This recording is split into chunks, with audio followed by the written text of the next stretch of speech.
We'll never know. We'll never know. I wonder if Berube will come out of like, we're going to really try it this year. I hope.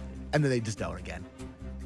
So if Kadri's out there and you're trying to now build a deal that would satisfy Calgary, I'm not even sure the Leafs have what it takes to do it. I don't see how it's possible. How about Callie Yarncroc, David Kampf, Nick Robertson in What was the running 2029 joke for years? second Connor round. Brown, Bracco in a second? Was that? How about a first, a second, and someone? We Would don't you have do it? what first? No, I don't know. 2040. I don't know. I think you can- 28. You can only trade how many years in how far advance? can you They go have a up? 28. Can you go that far? Oh, yeah. Oh, yeah, you can go 29. They just, the last deal they did has a conditional 29th in it. Oh my God. Yeah, you can go. They got their 2028 first. Isn't kind of over for like getting rid of all these first and second rounders, even if they are 2 or 3 years from now? Isn't it time to stop that? Well, it's two different conversations. You could say Stop it is getting time into to debt's stop. a good thing. You could say it's time to stop, or it's time to just get rid of them all. Like you have 4 years here Yeah. with all these guys on the team. It's like with the guy you 3 drafted, years.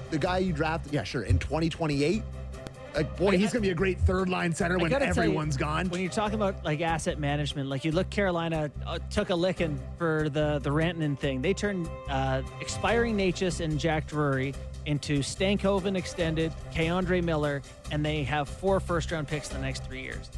You know, it'd be nice to be good and have picks. Yeah. You know, That's allowed, I other guess. teams Yeah. have pulled that off somehow miraculously. So I don't know. I don't know when, if you spend them or stop spending them. I'm now at the point where, like, Maybe stop. It's too deep. what do you call it? Billy Ball or Billy Bean Ball? yeah. Like Moneyball? Moneyball. Like we saw a little Moneyball yesterday out of Brad Tree Living. Yeah. Do you think, This may be the only way here. I am not a fan right now of any more top picks, no matter how far in the future they are, or Easton Cowan. I don't think I would put him out there right now for Kadri. No, I'm ready to see Cowan. I'm ready to let Cowan have a run at things and see if he's. we should break. General manager's calling in 5 minutes. So. Okay, Brad Tree Living, a lot of questions for the general manager of the Toronto Maple Leafs next on the Real Kipper and Bourne Show. Welcome back to the show. Nick Kypreos, Justin Bourne, Sammy McKee in a few minutes or shortly. Brad Tree Living, general manager of the Toronto Maple Leafs, will join us. Outside of Leaf talk in general, just with the cap going up and all this talk about new money, we didn't really see it yesterday, did we? Yeah, I don't know. Ken Holland saw it. Yeah, Ken Holland. Okay, let's pick up the conversation with the general manager of the Toronto Maple Leafs, Brad Tree Living. Tree, thanks for joining us. I know maybe some Leaf fans, I don't know if I want to use the word disappointed or not, but there wasn't a major signing with one of the top free agents available yesterday to fill in maybe for Mitch Marner. But how would you have described your last 24 or 26 hours so far? Well, thanks for having me on, guys, first of all. Well, it's been busy, as it is on July 1st. Really, I think this probably went, I think, as we anticipated. And by that, I mean the majority of players that we looked at as potential fits for us were re-signed to their teams, right? So it's one thing to speculate about who's going to get signed and who would look good. It's another for players to actually get there. So when you looked at that pool of players that we felt could fit into a spot for us,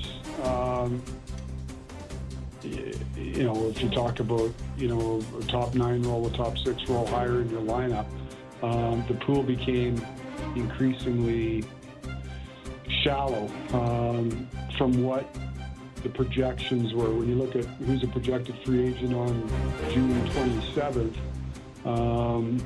that pool of players became a lot less on July 1st. And so we certainly were active in talking to, a number of players, and, whether it be,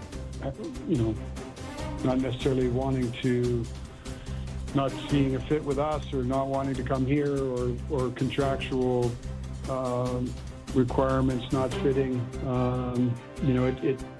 I kind of thought it was going to go the way it did yesterday, in terms of not being able to necessarily address, with Mitch leaving sort of that offensive side of things, and got to that feeling really probably a week ago, and part of that was the reason we looked at a Michelli deal,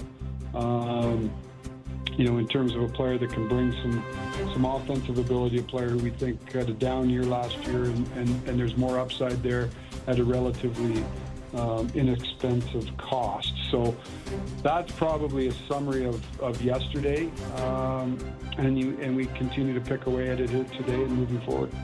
Brad, thanks for coming on with us today. We really appreciate it. I wanted to follow up on a comment you'd made yesterday in the press conference and hear a little bit, like being aware in terms of looking to replace a top six forward, find someone to fit into one of those spots. What is the timeline or process for you of kind of, I don't know if you're calling around the league and you get a list of guys who might be available. What does the process look like, and what do you expect that to, I guess in terms of, would that be something you're looking to do in the next week? Is that a summer-long venture? How do you aim to fill that hole? Well, the process for it, Justin, is once the season comes to an end, you touch base with every team in the league. So you explain what you're looking for. They explain sort of what their situation is. So you have a pretty good handle after once you've done your individual team meetings of what's potentially out there. And it comes back to me at that point where there wasn't a huge appetite for people to move players, right? You have a rising cap. You've got a shortage of top players. You've got a lot of teams, whatever window they're in, or whatever stage their team's in. I think the league I would describe it right now as everybody's trying to take a step, everybody's trying to, not necessarily throw a lot of people off the boat.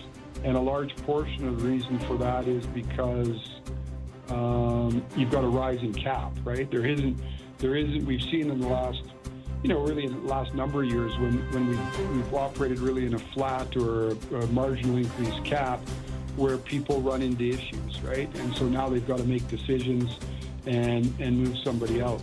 There certainly wasn't that, there wasn't a lot of that going on in the league. Therefore, there's players that, less players hitting the